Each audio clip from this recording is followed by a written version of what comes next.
자, 일곱 번째로 우리가 살펴볼 개념은 바로 시제, 과거형 서술, 현재형 서술이라는 내용이에요. 여러분들 시제란 말을 어디서 들어봤냐 생각해보면 거의 영어 시간에 많이 들어보지 않았나요?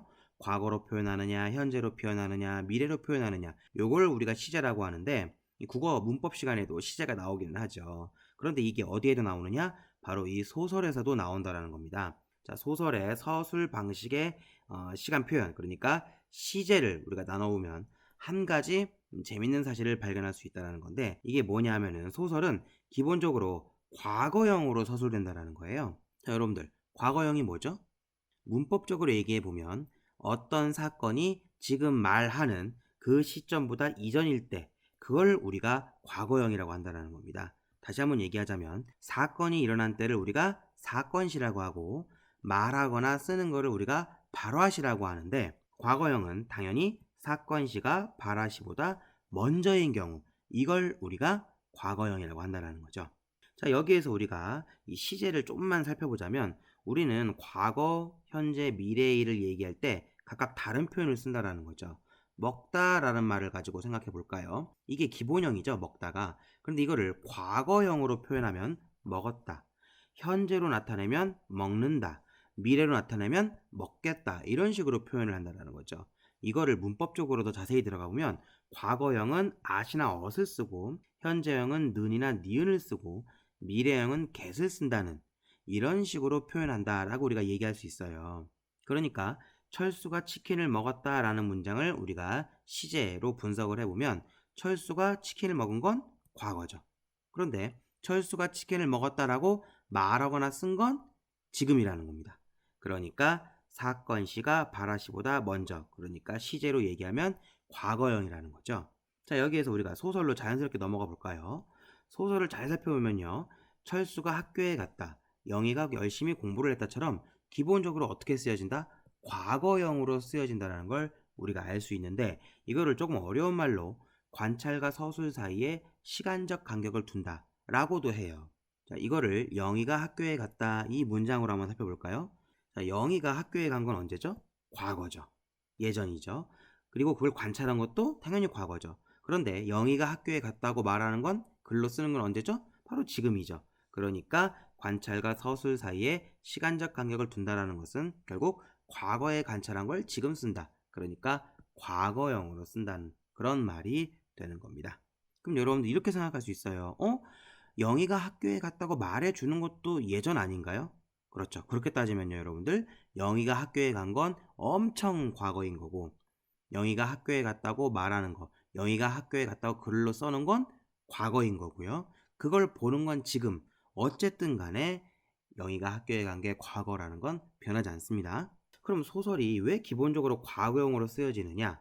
우리가 누군가한테 이야기를 전달하는 걸 생각해보면 쉽게 알 수 있죠. 여러분들이 어디서 본 사건을 친구한테 얘기해 준다고 했을 때 우리가 아무리 말을 빨리 해줘도 사건이 일어난 다음에 이야기를 해주게 되는 거잖아요. 사건이 일어난 다음에 말을 해주게 되는 거. 그러니까 사건이 일어나고 작가가 글을 쓰고 독자가 작품을 읽는 거니까 결국은 과거형으로 쓰여질 수밖에 없다라는 겁니다. 결론, 소설은 기본적으로 과거형으로 쓰여진다는 거. 이걸 좀 어렵게 관찰과 서술 사이에 시간적 간격을 둔다라고 표현한다는 겁니다. 자, 그럼요, 여러분들, 소설은 과거형으로만 쓰여지는 걸까요? 아니에요. 소설에서 현재형으로 이 소설을 쓰는 경우가 있습니다. 자, 그러면은 소설을 현재형으로 쓰면 어떻게 달라지는지 한번 볼까요? 철수가 치킨을 먹었다. 이거는 과거형이죠. 그런데 철수가 치킨을 먹는다 하면 현재형이 됩니다. 자, 그럼 이 둘의 느낌, 어떤 차이가 있나요? 과거형보다 현재형으로 쓰는 게 좀 더 실감난다라는 겁니다. 예를 들어서 손을 잡는다. 이 문장을 가지고 과거형과 현재형을 비교해 볼까요? 자, 여러분들이 좋아하는 사람을 떠올려 보세요. 그 사람이 내 손을 잡았다 라고 하는 거랑 내 손을 잡는다 라고 하는 거랑 뭐가 더 실감이 나나요? 그렇죠. 현재형으로 할 때 좀 더 실감이 난다라는 거죠. 이거를 다른 표현으로 생동감이 느껴진다, 생생하게 표현한다, 현장감이 느껴진다, 눈앞에서 벌어지는 듯하게 그렇게 표현한다, 이렇게 우리가 얘기할 수 있고, 이런 표현 효과를 내고 싶을 때 이 소설에서 현재형 서술을 한다고 우리가 얘기할 수 있겠네요. 자, 소설의 요소 중에서 시점 서술자와 관련해서 마지막으로 살펴볼 내용은 바로 의식의 흐름, 다른 말로 자동기술법이에요. 여러분들 의식의 흐름, 이거 어디서 많이 들어보지 않았나요? 요새 예능에서 많이 쓰는 표현이기도 합니다. 자, 결론부터 얘기하자면 머릿속에 복잡하고 얽혀있는 그런 생각들을 그대로 서술하는 표현법, 이걸 우리가 의식의 흐름이라고 해요. 다른 말로는 자동기술법이라고 하는데, 무언가를 의식하지 않고 정말 자동으로 무조건적으로 써내려가는 것, 이걸 우리가 의식의 흐름이라고 한다라는 겁니다.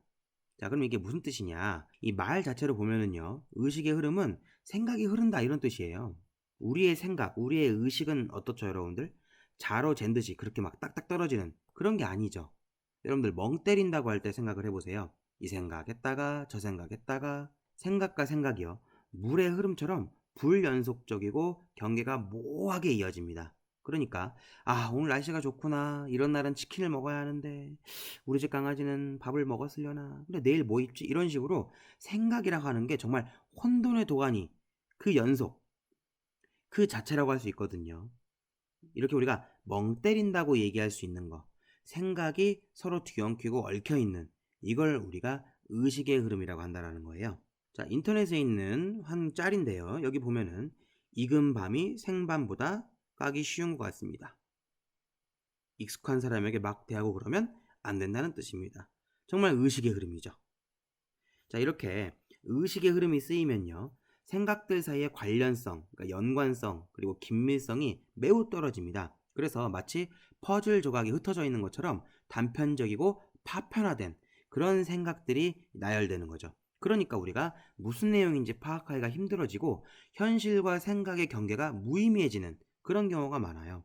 또 이 의식의 흐름에서는 시간이라든가 공간은 사실상 의미가 없어지고 인물의 의식 또는 무의식이 펼쳐지는 것이기 때문에 시간이나 공간의 이런 물리적인 개념들이 엄청 의미가 없어진다는 거죠. 그래서 의식의 흐름이 쓰인 작품은 굉장히 좀 까다로운 경우가 많은데, 시는 예를 들어서 이상의 오감도라든가 날개, 그 다음에 최인훈의 광장, 박태원의 소설가 구보시의 일 같은 경우에는 상당히 좀 공부하기 어려운 면이 있습니다. 특히 광장이 그렇죠. 그리고 이 의식의 흐름이 가장 잘 나타나는 시점이 어떤 시점이냐? 1인칭 주인공 시점이거나 아니면 전시적 작가 시점, 그리고 1인칭 주인공 시점이 번갈아 가면서 쓰이는 경우가 의식의 흐름이 잘 나타나는 경우라고 우리가 얘기할 수 있겠습니다. 자, 대표적인 작품이 이상의 날개라고 하는 작품인데요, 이 소설은 언뜻 보면 아무리 읽어도 무슨 뜻인지 알 수 없는 그런 문장들이 이 앞부분에 나열되는 식으로 소설이 시작돼요. 이렇게 생각나는 대로 거침없이 써내려가는 이러한 서술 방식이 바로 의식의 흐름 기법이죠. 그래서 이러한 의식의 흐름에서는요, 문법을 잘 갖춘 그런 표현보다 이렇게 비문법적이고 뜻을 파악하기 힘든 표현들, 마치 우리 생각처럼 이렇게 써내려간 의식의 흐름이 바로 인물의 내면을 더 잘 보여줄 때가 있습니다.